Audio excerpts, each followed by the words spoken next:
Welcome to the Cinnaire MSHDA 2020 Virtual Asset Management Conference. Thank you for your interest in our virtual sessions. We hope you enjoy Marketing and Leasing Gone Virtual.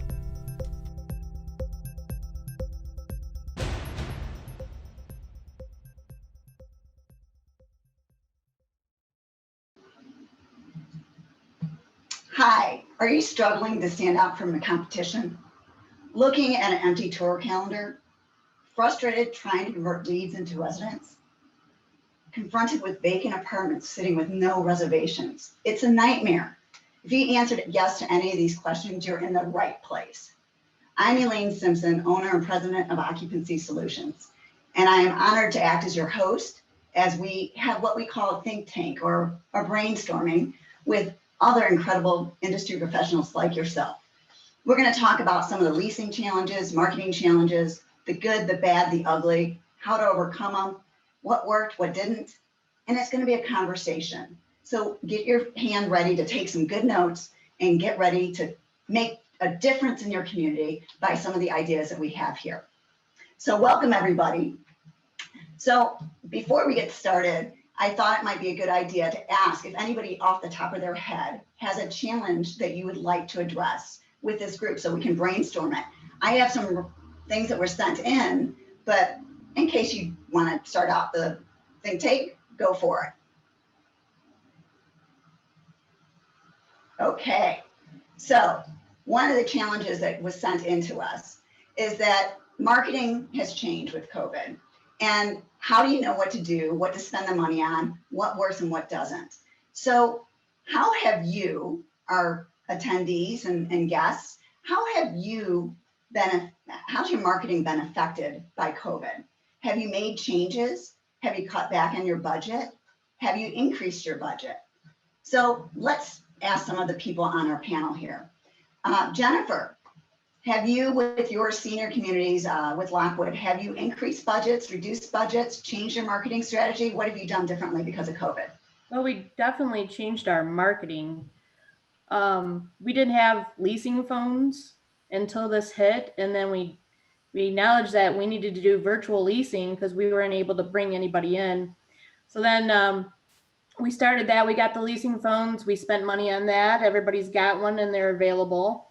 We noticed that a lot of our prospects wanted to text.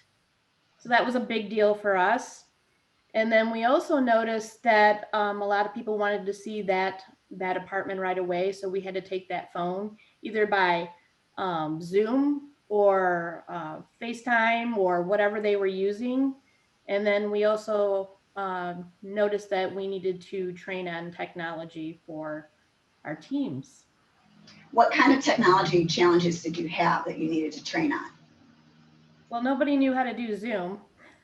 I think we're all learning that day by day with the new stuff.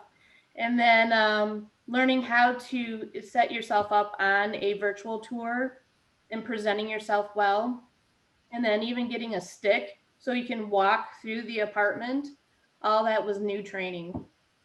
Mm-hmm. And we're still going through that. Okay. Ashley, how about you? What are you seeing with your communities? Now you have senior and multifamily, but what are some of the challenges that you have with marketing and having to make some quick changes on that? So starting out when the pandemic originally started, we definitely halted a lot of our marketing efforts. A lot of our vendors were put on hold and we were able to reevaluate our marketing plan and our marketing portfolio. So you have to take the good with the bad. We have been able to restructure our marketing plan in the middle of the year, should we say, to attack this new character of leasing during the pandemic. So we were able to increase services with some of our vendors and decrease services with some of our vendors. And similar to Jennifer, increasing the training with a lot of the virtual services for not only our staff, but also our prospects. Learning how to train our prospects, especially in our senior communities, on how to use the technology or just understanding what technology they are most accustomed with to make the sale more customizable for their capabilities, should we say. Mm-hmm. Mm-hmm. And do you see in the future, once some of this is somewhat over, do you see going back to doing the same old before COVID, or do you see a hybrid, or do you see an entirely different way of marketing due to COVID and going into the future? The prospect is now in control. We are now having to adapt to how the prospect would like to be sold to, instead of having the one way per community, should we say. Every community is different and everyone has a way in which they would like to sell, but they no longer have the capability of falling back on what they're used to and what they're comfortable with. The sale is now uncomfortable for everyone, and I think it'll stay that way for a while in terms of making sure that it's catered to your prospect instead of easy for you. Right. So I think we're facing, from what I'm gathering, is almost a customized experience for each prospect, depending on their technology level, depending on, do they want to come in and see, do they want to look at video or whatever it might be. So, our customer service has to be stepped up that much more because it has to be specific to their needs. Absolutely. We definitely changed it real quick to a personalized virtual tour. Mm-hmm. So explain that a little bit more, Jennifer. So someone doesn't want just a video. They want someone that they can talk to through that video, and they want to have that personalized tour and know exactly what they're getting. Mm-hmm. Mm-hmm. Okay. And you need to market that, that you have that available, because a lot of people were just getting a virtual tour just like someone's not even there. Right. So, and this is a great segue into my next question as far as the marketing goes. With your website, your independent listing services, your collateral materials and things like that, are you doing anything differently that says we have these virtual tours, or giving that experience or those options of experiences to the prospects? So have you changed your websites or your listings on various sites or anything like that to reflect that? Jennifer? Yes, we have, and we're currently in the process of changing some of our websites to show that, and to show what kind of community lifestyle that we have available, and also sending out videos of what that lifestyle is to engage them to our websites. Great. So Casey, I know you've got some pretty challenging communities. So how are you seeing, what are you changing as far as your marketing efforts go that are related to some of the not so easy communities that you might have? I mean, I agree with Jennifer and Ashley. We've definitely had to mix it up, and it's constantly changing. One of the best things we added was constant contact. So we can easily blast out emails to past prospects or to maybe those that were uncomfortable to come in, letting them know about the different options we had for touring: virtual tours, Zoom tours, self-guided tours, or even still an in-person tour when the opportunity allowed. Once we started getting the word back out there that we had these options, our traffic definitely picked up, but it's constantly changing. We're having to stay on our toes to reevaluate what's working today versus what wasn't working yesterday. I can definitely see that. So it sounds like instead of waiting for people to come to you, Casey, in this case, you're actually having to be much more, I don't want to say aggressive because that can be kind of a negative approach, but much more relevant and in their lives. So sending out email blasts and things like that. What kind of email blasts are you sending out? Are they all just marketing the community, or are you doing any educational kind of interest for the reader or anything like that? Definitely marketing, just reaching out again, just keeping us at the forefront. We're still here. We're here to help you. We're here to make this easy for you. Let us show you the ways that we can do that. Awesome. All right, great. Okay, anyone else want to contribute to that little dialogue? Ashley? In terms of the senior communities, we are also doing email campaigns, but they are a little more interactive, in which we're trying to make them realize that we still have activities and we still have interaction on site for them to come to our community to join in on. A lot of our amenities are down because of the pandemic, but we still have activities coordinators on site who are doing in-person activities with social distancing, of course, and just letting them know that those activities are still taking place and that our community has not changed due to the pandemic. Well, and I would think, especially in senior housing, or even some multifamily housing, that, it's not, we're looking at lifestyle, regardless of whether or not it's affordable, low income, market rate, because it's senior, we need to keep them engaged and interactive. Otherwise, and that's the biggest fear people have, especially with the pandemic, is that these places got locked down, so to speak, and everything stopped. So I think that's important to share with people, that you are doing those things so they see it. The proof is in the pudding. When they see it and hear about it, then they believe it. One of the other things that we found with another client of mine is doing more educational email blasts, where it was, what's not necessarily always about COVID, but, things to look for in housing, how to eat healthy during the pandemic, how not to get Zoom butt, which I'm challenged with every day because I'm in front of Zoom all the time, right? So doing email blasts like that, we found to be of interest and help with marketing. But it takes a little bit more time, obviously, to do those. Okay. So what would you say? Elaine? Yes. Can I interrupt real quick? I have a whole bunch of questions about the things that you've gone over so far. Can I ask those now? Would now be an okay time? Okay. Yeah. So Jennifer, you mentioned that one of the things that you guys have been challenged with is presenting well. So it's a two-part question. Are you talking about, like the actual person, like the leasing presentation or the model, or is it both?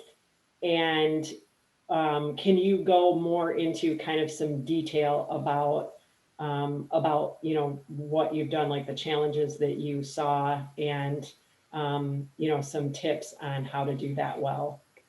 So we got the phones. So when you get the phones, you need to add the email to that phone. So you need to make sure that they have that email set up so they're able to get the leads as well right away. So that's one of the challenges. The virtual tour, you have to make sure that they feel comfortable about holding that phone. And when they're walking in the community or even in the apartment, and how it looks. So you need to have them practice, like record one, let them see how it looks, and then have them ask the questions. Can you see everything okay? Is there something that you would like, some checkpoints? And if I can ask Jennifer, do you know if while they're doing the virtual tour, are they using closing techniques and such during that tour? Because what I'm finding is that they are not. In general, it's kind of like that whole closing aspect has disappeared because of the lack of in-face activity. Does that make sense? Right. So in the beginning, yes, they were missing that, but now they're feeling a little bit more comfortable. And I think that was the biggest challenge, feeling comfortable that you are live on this. And also we're working on FaceTime Live, because somebody may want to go into an event and just look at the apartment that way. So we're working on them feeling comfortable about that and closing on that. Okay. Ashley, have you had the same challenges that Jennifer's had as far as the virtual tour? Yes, virtual tours have definitely been a challenge with getting all staff comfortable, not only recording the rooms and talking and walking at the same time, but looking at themselves on camera and getting comfortable with that. Our closing ratios definitely went down at the beginning, but we have changed that by increasing the follow-up. So if you're not hitting the closing while you're on the virtual tour, you still have a good plan in the follow-up to try to close and keep that communication going. So typically especially in senior clientele, follow-up activity would maybe average around 5. Right now I'm seeing a good average around 10. So the communication has doubled. So definitely increasing the communication to make the close more effective. Mm-hmm. And this is for everyone. Have you noticed an extended amount of time for them to make decisions, or is it about the same as it was prior to COVID? I'd say the same. Same. And those of you in multifamily, like Chris Bromley, are you seeing that people are looking for apartments pretty much just giving them the same lag time that they were before, or are they doing it much further out, like 60, 90 days, or are they waiting until the very last minute because they don't want to tour or something? What's your understanding of that? Well, I think the biggest thing was people for a while there, a month or two, didn't want to lease. And now they're coming in with the same expectations and same requirements for finding housing. And just being available, I think that was one thing we did well, is we stayed available, whether we added virtual or did, provided them, keys to a unit to do their own walkthrough, or just alternative options. That was the one feedback we kept hearing, is that, we answered the phone, we were at the door, we kept being available during the pandemic. So I think that's important. I don't think much has changed from their standpoint. People need housing, and we're here to provide it. Thank you. So what would you say throughout the pandemic has been your most effective marketing source or marketing effort? And let's start with Casey.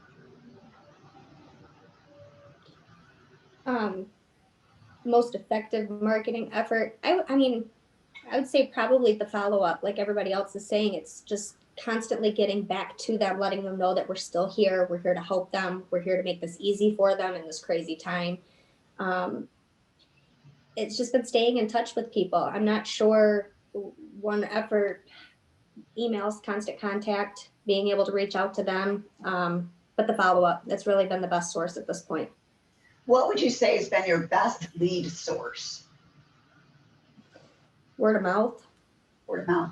Okay. So are you offering resident referrals and such at your communities? We do. Yep. Each community is different. I manage a small portfolio, so every site operates a little bit differently. But during this pandemic, and like Chris was saying, how we handle it is getting out to other people, the still being here, the being available for answering questions, for doing tours in one fashion or another. Word of mouth goes a long way. Absolutely. Absolutely.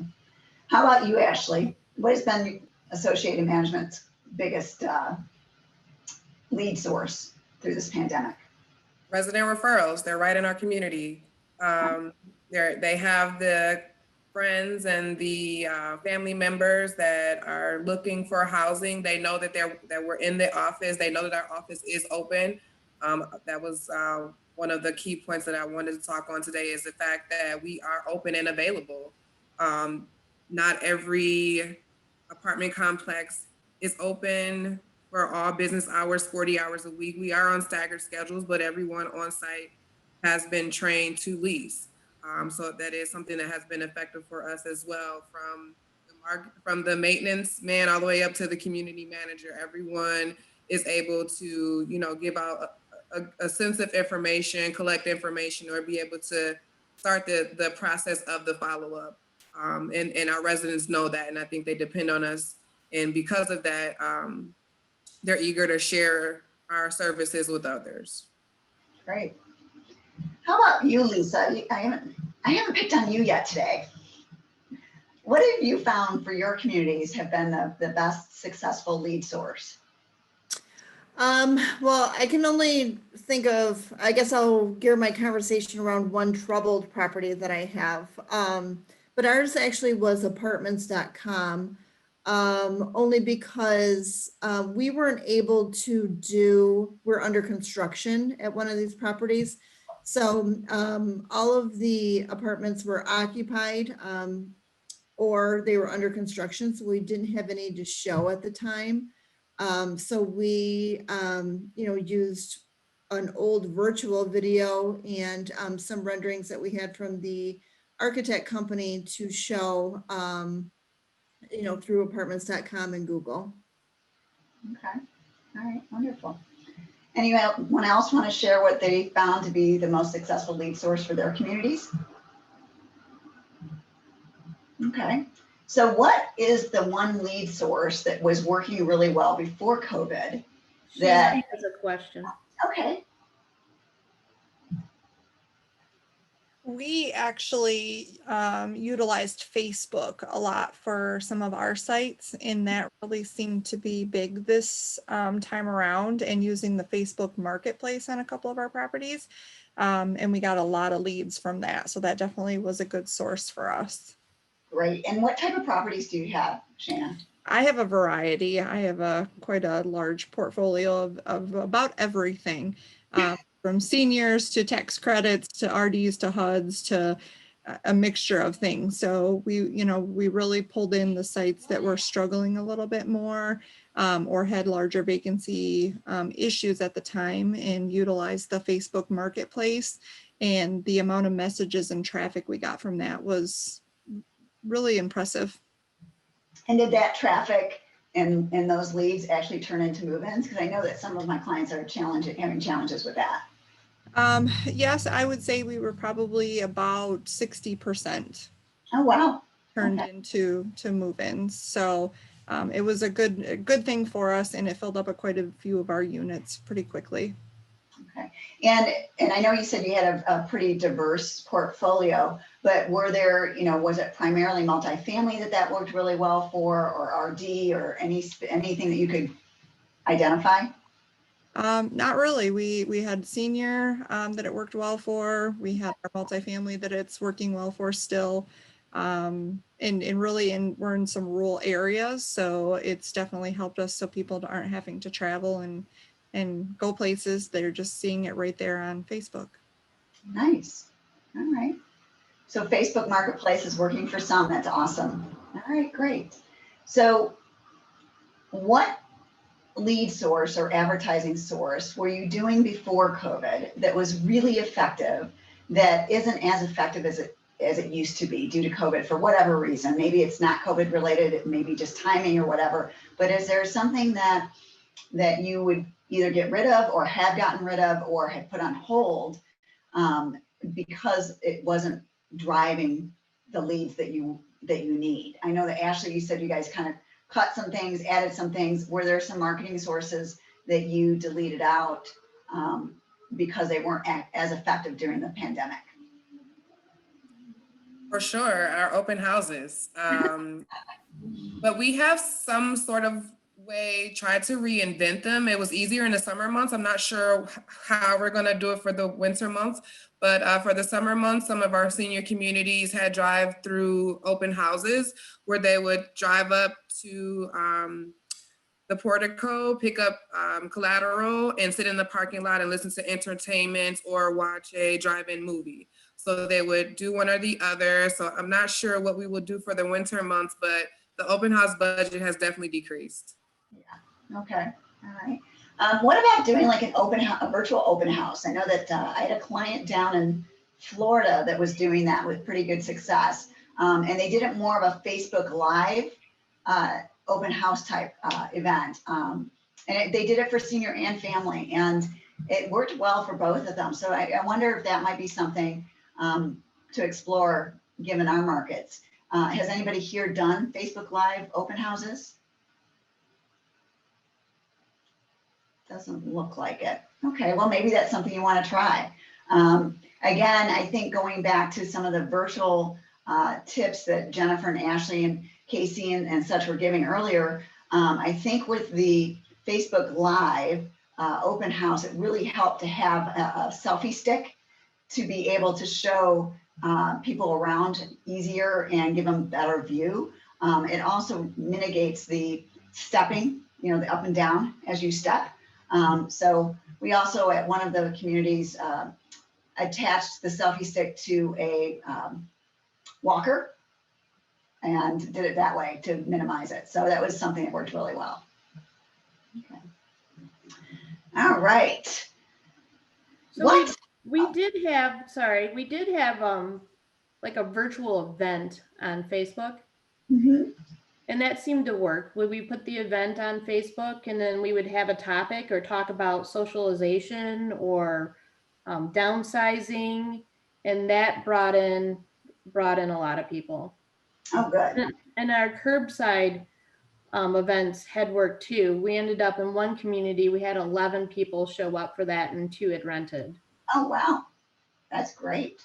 So Jennifer, with your virtuals, your events, it sounds like you were talking about more of an educational type event or of interest to the prospect.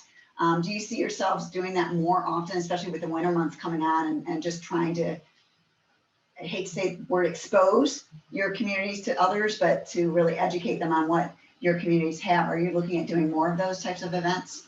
Yes, probably 2 a month now. We used to have open houses, but we went virtual. And I guess we want them to feel secure and feel good about what's going on and what we're doing. And that seems to be working. Okay, great. All right, anyone else have anything to add to that? Okay. Well, with businesses working remote and or limiting access to their offices and agencies, how is outreach going? I know that many of you, because I've worked closely with a number of you, understand how important outreach is, but how do you outreach during a situation like this? What have you done that's been successful? What have you tried that hasn't been, or what are your challenges as it relates to outreach? Let's put Casey on the spot. Okay. So obviously boots on the ground outreach is not very effective right now because so many places are shut down. It's turning into more of a getting your feelers out there and networking, reaching out to the local big businesses and trying to get them on board with some type of a referral program. For one of my communities located in Detroit, we've been reaching out to the major employers like the DMC, trying to come up with a good program to offer incentives for them. Kind of hit or miss on feedback over the last couple of months, but that's kind of where our direction is moving for this time of the year, especially going into the winter months. Trying to really establish those relationships since we can't do the traditional outreach right now. So what kind of referral fee or what kind of referral reward would they get? We were working with them on an essential workers discount for our communities, lower deposits, waived admin or app fees. Their specials were just a little bit harder than the specials we were offering to anybody else. Just trying to build that relationship with them, let them know that we were here together. Okay, great. How about you, Chris Bromley? Yeah, I mean, just really identifying in our marketing who we're outreaching to, making sure we're not outreaching to companies that are on furlough and are not operating at full capacity. But just, I can't express enough, letting people know we're still working, we're still there, we're still providing housing. I think in my markets and throughout my portfolio, that is a big misunderstanding. A lot of places are not open and a lot of offices are closed and you can only call, but to let people know we're there. And that's really how we've been hitting it, just informing people that we still have availability, we still have housing, and we're there to meet their needs at any time. So. Okay. How about you, Lisa? What are you finding with outreach efforts? That they have been a little bit difficult, but we have been mainly doing email blasts to housing commissions, veteran associations, basically anything that's, in our market where we could, get that traffic from. Like I said, without being able to do tours and such. Currently, we've also been, calling back, going back through our guest cards, calling them back now that our units are renovated to come back and take a look at the new units. Great. How about you, Ashley? Anything you'd like to add or to chime in on as far as outreach efforts go for Associated? So our outreach have definitely decreased. We are definitely an in-person, face-to-face outreach campaign communities in terms of our senior communities. but our outreach is still effective just because our communities are older. We have a brand in the different cities that we're in, and the different types of resources that we're outreaching to are familiar with us. So if anything, similar to our prospects, increasing the follow-up to the outreach via telephone and email because the in-person is gone. So instead of being able to drop off flowers or a box of cookies, we're having to send Starbucks e-gift cards or sending something through the mail because that in-person interaction is gone. Okay. Well, that's interesting about the e-gift cards and such via email, right? Because so many times we do drop off cookies or whatever in person. Are your recipients of those using them? Are they finding it valuable? Or, I mean, do they appreciate it? Are you finding it? We are going to start running trials on our prospects coming soon. All of our outreach clientele definitely loves them. I mean, everyone is still in person, driving to an office at least once or twice a week. So it is nice for them. So I'm eager to see how it will extend for our clientele. But nonetheless, we'll see. I'm also eager to see how the leasing consultants are able to find different ways to do gift cards. I know Amazon is another option. And right now, Starbucks is kind of like the #1 go-to, but eager to see what other ways we can integrate a type of gifting system for our prospects that is virtual. I like that idea. Okay, great. I read an article last week that nationally occupancy is going down and that we're starting to see an increase in incentives. I think what I read was some as high as 2 months incentives. So what are you doing to contradict that? And instead of giving away the farm, so to speak, are there things that you can get creative with that doesn't mean the person moves in and doesn't pay rent for 2 months? So what are some of the incentives that you guys have been playing with? And I'll start with Jennifer. We have a moving company that we're working with, and we pay for that expense so they don't have to worry about that. And then we have a 2-year lock, so they don't have to worry about any increases. It's that straight rent. And then 1 month free, so that way they don't have to figure out what they need to do for expenses to move in. And that's been successful, especially the move in, because they don't have to worry about that. We took care of that stress for them, and then it just makes an easy transition. And do you do that, Jennifer, regardless of how far they're moving away from? I mean, like if they're moving out of state into Michigan, obviously moving expense is higher. It's up to $500 right now. Okay, great. And how about Lisa? I know that you've had some challenges with your Detroit property. What are some of the incentives that you're offering there? We are actually doing gift cards to our current residents that just moved into the renovated units to promote good reviews on Google or apartments.com for us in hopes that turns into new leads. Okay, great. And what about you, Ashley? We have increased our resident referral incentives as well as a $500 move-in rebate.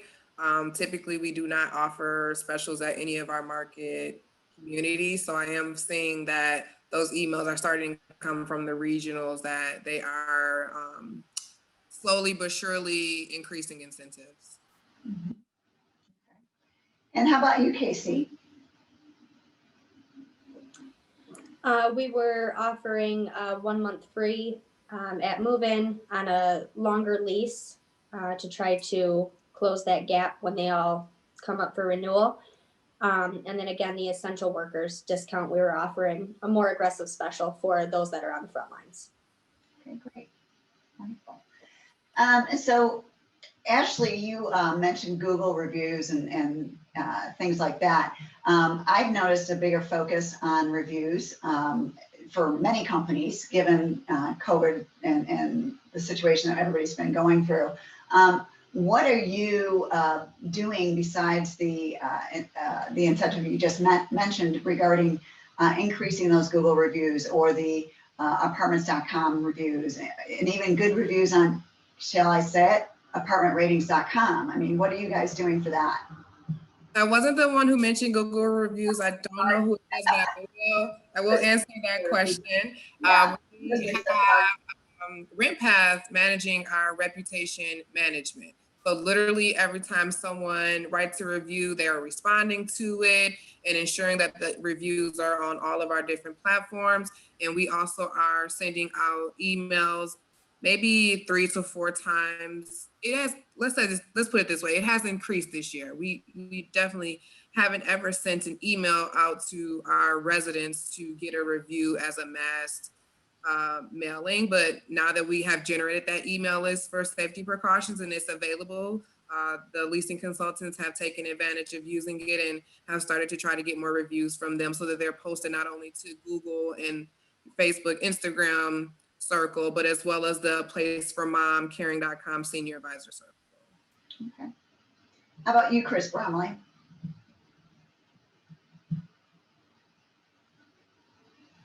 When it comes to reviews, it's just definitely been something we, over the last 12 months, we've focused on a little bit more. I think in the past, we all used to just chalk it up to, people only write bad reviews, but, the last couple months, we've really turned a focus on it and we've started, monitoring it, having, Ashley said, having people help monitor it and respond to it and making sure our managers all have accounts that they can, at least somebody wrote the review, whether it's good or bad there. Okay, how about you, Casey? We have business cards on our desks that we can hand out that asks for Google reviews or any of the websites, but we do hand out cards after good experiences to try to encourage those reviews to come in. Okay. And what, not that you would have one necessarily right in front of you, but how exactly does that read, just for our viewers? I don't have one in front of me because they're at a different property, but it is just a business card. They look very similar to our traditional business cards, but on the other side, we just have, I think it's a bunch of question marks and it says, drop us a review on Google and Facebook. Okay. All right. And Jennifer, I think have you chimed in on this yet? I can't recall. No, but we've been paying attention and on our leasing phones, we now have the business app for Google, so they can respond right away to any reviews that they have. And Jennifer, can you expand on the Google app that you were mentioning, just so that those that are not familiar with it know what you're referring to? So it's Google My Business. And if you have that app and you let your phone alert you, it'll tell you that you have a review on a community right away. So you're able to respond. And we also have, when I was experimenting with that to help teach, we had 2 leads that I responded to on the weekend that came in and signed a lease. So that availability is huge. And that was the biggest takeaway that I've gotten. Yeah, the quick response, because if you don't respond, they just move on. So absolutely, right. I agree. And just for those that don't know, the Google My Business page is for sign up is free. So you can go ahead and sign up your communities for that. And Google likes that, by the way. If you have that set up, you tend to get found more frequently and higher up on the list. All righty. Anything you want to add at this point or questions that you might have before we move on? Okay. Well, let's go. We've talked a lot about marketing. I thought that maybe we talk about some of the challenges of leasing in the pandemic world that we're in, but specifically, let's say you actually have someone that comes in and you need to maintain that 6 feet distance and show them around and things like that. How has your leasing process or your leasing specialist, how have they changed the way that they do things to accommodate those people that are coming in? And let's start with Ashley. So we have updated our touring procedures for in-person, whether it's self-guided or guided. The majority of the procedures are after the tour is over in cleaning out the units and the common areas that are shown. A lot of our common areas, we are kind of lucky enough to have window access so that we can show them through the door versus going into the space, so that we're having to disinfect the space after the tour as well. But implementing and also being that we are senior communities, we get the advantage of asking certain questions before the prospect is coming through the community in terms of have they been ill within the last certain however many days, those precautionary questions, so on and so forth. So we kind of have a disadvantage of being able to collect all of that information and making sure everyone is safe.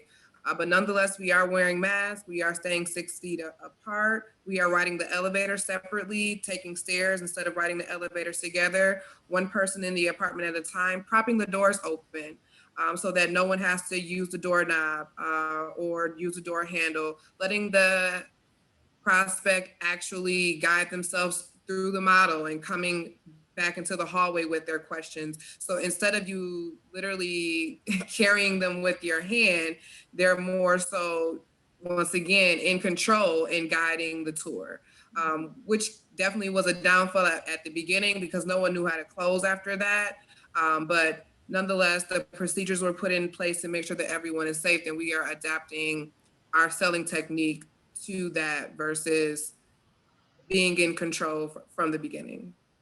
How times have changed. I mean, I remember back in the day where, we used to stand at the doorway, and then it was, we stopped standing at the doorway and walked through the apartment with them. And now we're back at the doorway and they're walking through the apartment. So I assume with that, as a leasing specialist, the leasing specialist is kind of prepping them based on their hot needs, that they want in the apartment, making sure that they see those things. So for example, saying, don't forget to look at the walk-in closet and those types of things to prompt them to be sure to see those. So that does change how we do leasing. And there's a lot more prep work and a lot more follow-up that's required since you miss out on that individual tour or demonstration. Absolutely. What about you, Lisa? What are you doing as far as you're under construction, so you've got a little bit of a different challenge, but I'm sure some of our viewers are probably in a similar situation. So kind of expand on how you're doing that. Well, we actually have 2 door walls in the common area of our building. So we've made one an entrance, one an exit. So we're not crossing paths with the residents, while we're doing our tours. The same thing with our stairwells. There's 2 separate sets. So one's up, one's a down to kind of control that as well. And then of course, doing the screening checklist and proper PPE. Unfortunately, with having 18 floors, we do have to take the elevator. We try and social distance, obviously, in the elevator, but we limit it to just the leasing consultant and the prospective tenant. Okay. How about you, Casey? I think similar to what everybody else is doing, we have our pre-screening questions in place. We have, I call it a sneeze guard, but a nice clear plexiglass barrier that we can set up at our leasing table so we can still have that interaction while keeping space in between us while also wearing our masks. The extra sanitizing, the one-way arrows to show people which way to go so we can maneuver inside the office. But like Ashley was saying too, it's relearning how to do this again and coming at it from a different approach. We did a lot of review of the basics just to kind of bring that to our forefront with the different closes, and we can make it more of a personal close now, which is what we've been leaning on.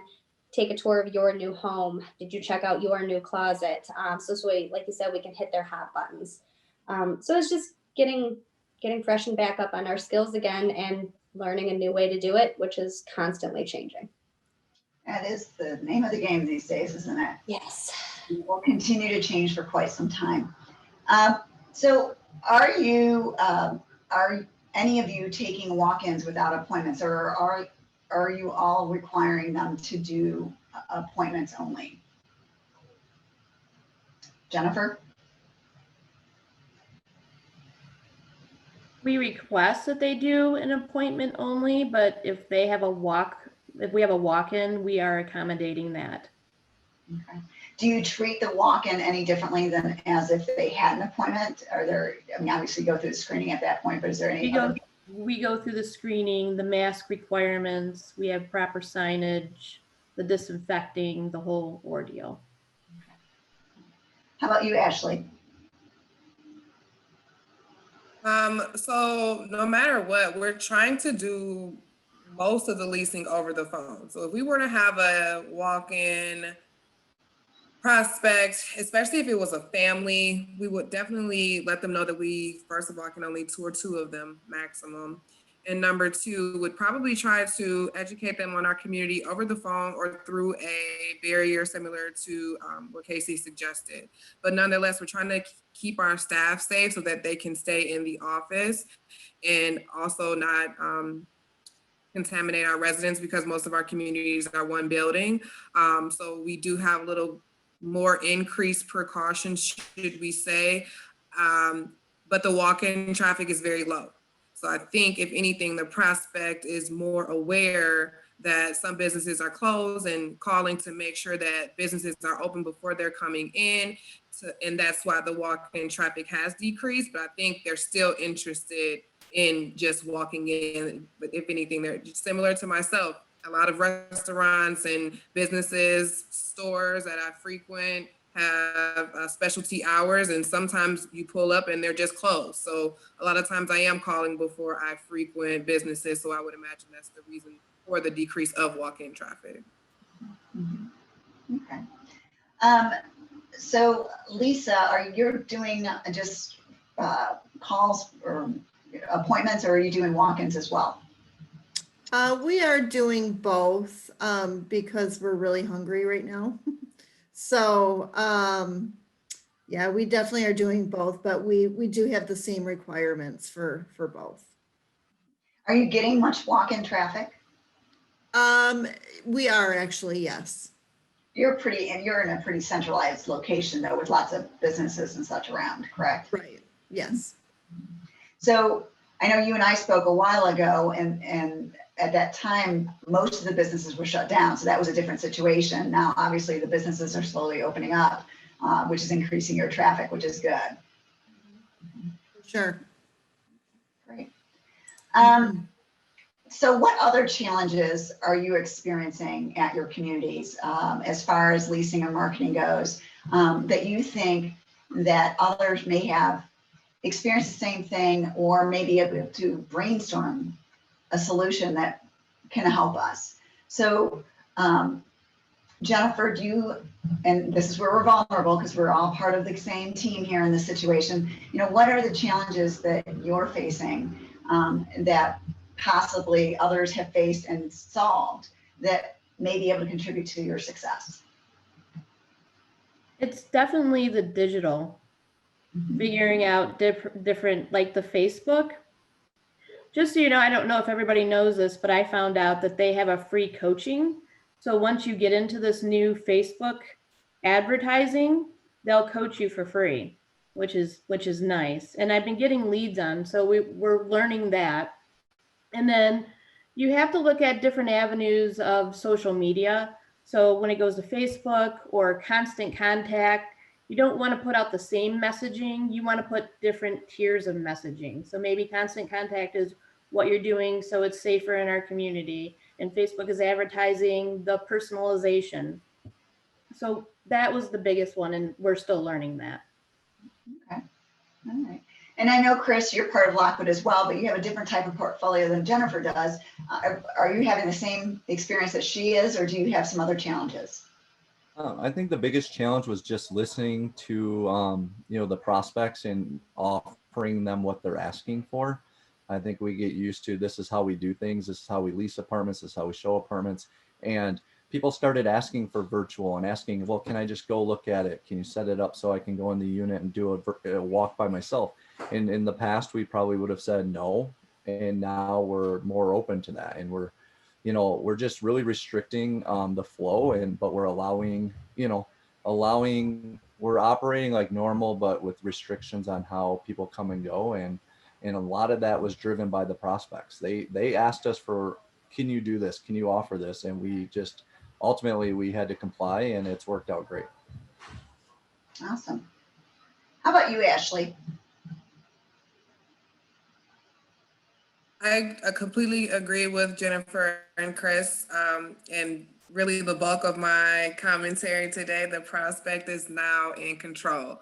And including the technology in that. I mean, not only do we have to train our staff, but we have to train the prospect. And for some even in multifamily, you may have prospects from multifamily that just aren't comfortable with the newer technology. They just came from a flip phone. They got a smartphone in the middle of the pandemic to help with everything. I mean, you never know, but educating both sides, open communication with vendors as well. I found that recently I did ask the pros and cons to our market senior communities consultants, what are the pros and cons, and the cons for everyone was one of the aspects of a virtual feature that one of our vendors offer. So just asking the questions and staying in constant communication. So we just have new challenges to face, and every day is something new. Literally, I'm opening my computer every day to new challenges to help our sales team overcome. But the bulk of them are figuring out how to reinvent the leasing wheel and mastering the technology while doing so. Mm-hmm. Great. How about you, Lisa? Well, I believe the first three kind of touched on, everything that, we're doing on our end as well. I'm just trying to keep up with the times. Our community, in Midtown Detroit, we have a lot of veterans, and they are a little digitally challenged. So, doing virtual tours and all that stuff is just not an option for the majority of our clientele. So we do have to give that personal one-on-one service all the time. Mm-hmm. Well, and I think it goes back to really understanding your population, what your prospects need, and being able to accommodate them. Because otherwise, if you can't accommodate them, they won't lease. So I think that's important. Casey, do you have anything to add to this? Just really knowing your technology and making sure you're comfortable with it. Are you on the office Wi-Fi when you're starting that virtual tour and you walk away and you drop that Wi-Fi? So put your hotspot on before you walk out the door. You have a power bank to make sure your phone is still charged. It's just kind of the little things. Send your virtual tour off to a coworker that doesn't work there. Are you highlighting the features and benefits of your apartment, or are you just circling the room, showing it off? Making sure you understand how everything you're doing on camera is reflected back, even just as simple as the shoes that you're wearing on your new vinyl hardwood flooring. That echoes a lot. That was a learning experience for us when we started getting some feedback about that. It was hard to hear the speaker because you could just hear the click, click, click on the floors. So it's just getting comfortable with the tools that we're using and the new technology, and making sure everybody in that office is aware of how to do it. And I think it's important that, I think the underlying theme with all this is that you've got to be flexible. Things are changing. People are different. They all want different things. When you go virtual and you're walking on the hardwood floors and it goes click, click, click, it may not sound loud to you, but it's amazing what your microphone can pick up on the phone. Absolutely. Mary, you said you had some questions earlier. Do you have any more questions that you would like to ask? I could fill up approximately 2 hours, but I'll pick my top questions. Can we talk a little bit about the differences between family and senior?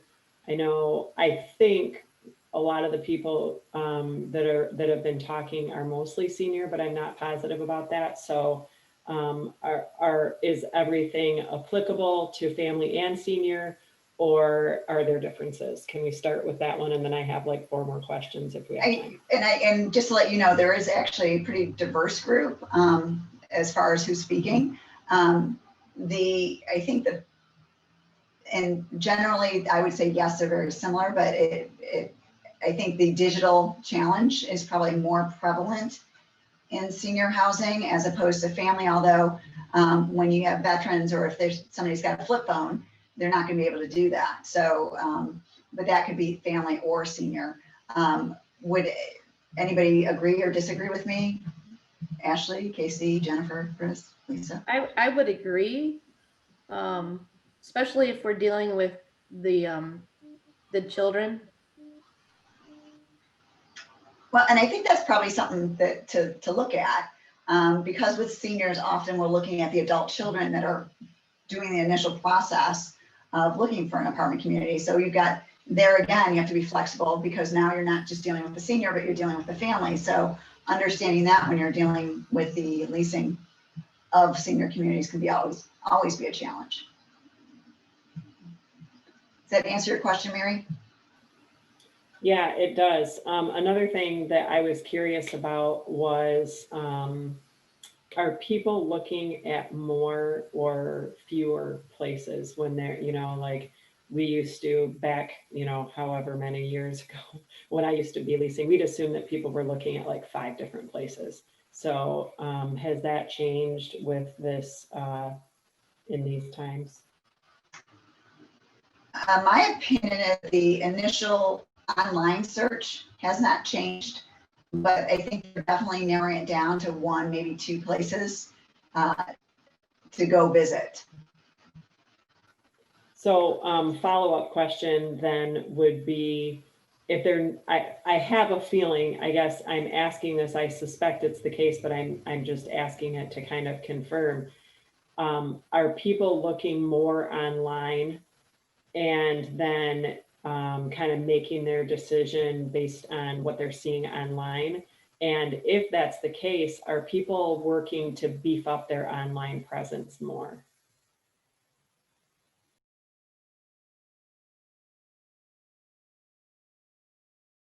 Or are we beefing up the marketing efforts, I think is where you were going, or websites? Or has it changed? I think, is your online presence different now because people are spending more time online, narrowing down their choices online, and then doing visits versus what it used to be in the old days? I would say it has. I think it's more important now to have good video on your website, good photos, really explaining the feature benefit of living at your community, whether or not it's family or senior, not just, feature dumping a list of features, but actually explaining how it positively impacts the person that lives there. I think that's even more so important today than it was before. Anyone else? Okay. And then in follow-up to that is leasing, marketing, all that stuff more expensive now? Are we going to start seeing higher expense line items because we're having to market and lease this way now? I think so. And I think that we're going to end up really being particular about where we're advertising to make it the most cost effective. And again, it's not just lead numbers, it's actual lease move-in numbers that people are going to be comparing. Because it's great the phone rings, but if they're not moving in, we don't want to waste time with them. So if you had to do an estimate on a cost per lease, generally speaking, what was it before and what kind of an increase do you see, or is anybody tracking that? Because of my being so widespread, it's hard for me to say what's specific to Michigan, but Ashley has Associated tracked that. Not since the change of the pandemic, no. I think we'll have better numbers by the end of the year. Right. But we have changed our digital marketing dollars. We have increased that dollar aspect tremendously, in specific with Google. because people are searching on Google before they're searching for your website because they may not know of your community. So I can say that we have increased the numbers, and with the numbers of move-ins decreasing, I would imagine the cost per lease has increased this year. But another good thing is a lot of our residents are reluctant to move because they're scared of the leasing process. So I kind of threw a whole bunch of questions out there, but to specifically answer the lease per lead quantity, I do believe that it has increased. I would agree with you. Well, even just the website, we're looking at providing leases online and able to digitally sign now. So that's an added cost in itself. Yeah. Absolutely. What else, Mary? Can I do one more? You can. Thank you. I know there has been, kind of a widespread staffing issue, and I don't necessarily want to get into that's not part of this session, but I am curious about what everybody is. Are people hiring differently? Is the criteria on which you are, hiring people, is that different? How is hiring different based on all of these different, are you looking for different things with people, when you're hiring people? Are you referring to specifically mostly leasing and office staff? Yeah, office staff specifically. My assumption would be that we're looking more for technological expertise when it comes to some of these things, and comfortability with doing this type of leasing where it's virtual and stuff like that. But I don't hire for my clients, so I shouldn't speak. So why don't the rest of the property management professionals chime in?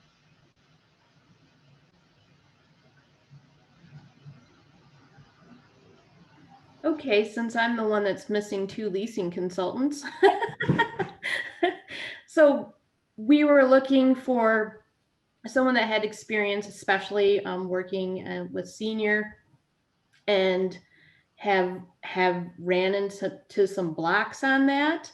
So now we're looking at somebody that's good at technology, that presents themselves well, that is not insecure about getting out there a little bit more than the normal, and looking at all aspects of the sales, not just in an apartment or senior living, but really looking at what they're capable of doing and how they're presenting themselves, I guess you would say. So it sounds like, Jennifer, you're saying that we can train them to be leasing specialists, even as long as they've got some good customer service skills, some presentation skills, sales skills, that type. You can always customize it to leasing. And so instead of just looking for leasing experience, you're looking for more of a sales background in general. Is that what you're saying? Correct. How about you, Ashley? Similar to you, Elaine, I'm not involved in the hiring process, but I am involved in the training process. And I am finding that more and more of our leasing consultants are more comfortable with the technology versus before. I don't want to categorize it as such, but I think if anything, before hiring, especially for our senior communities, we were looking for a consultant that the prospect, well, actually the resident, not the family, the prospect that is moving in to be the resident can relate to. And now we're looking for a leasing consultant that can master the technology and communicate the information effectively. But a lot of our senior sites have multifamily communities coupled with them, and I'm finding the same. New hires are from the industry. They're already open to and comfortable with some of the technology that we already have set in place. If anything, it's easier to train now versus before, which is nice to hear, because I thought it would be harder, being that a lot of our training is virtual.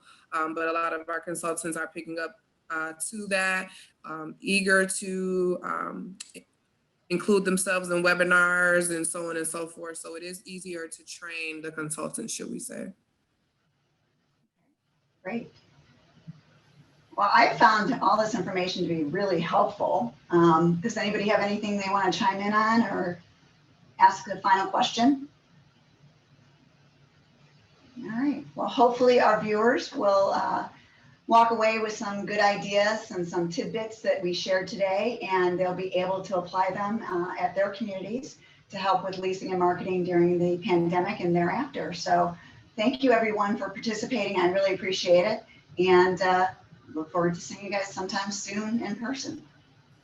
And Elaine and Occupancy Solutions, thank you guys so much for taking the lead, and thanks to our panelists for their participation and our virtual audience for their participation. Great session. Thank you.